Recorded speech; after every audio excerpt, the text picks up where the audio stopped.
សូមធ្វើការសាកម៉ូទ័រខ្នាត2សេសនិងខ្នាត3សេស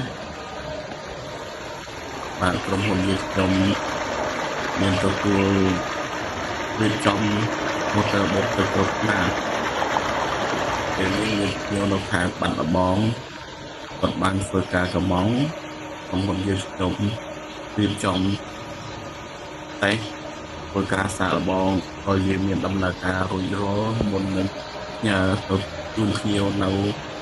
ខាងបាត់ដំបងស្រុកសំឡូត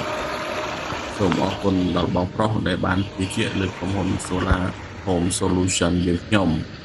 បើបងប្អូនមានតម្រូវការម៉ូទ័របូមទឹកសូមធ្វើការទំនាក់ទំនងតាមរយៈលេខទូរស័ព្ទដូចបានបង្ហាញនៅក្នុងវីដេអូคลิปនេះស្រាប់បាទសូមអរគុណសូមគោរពលា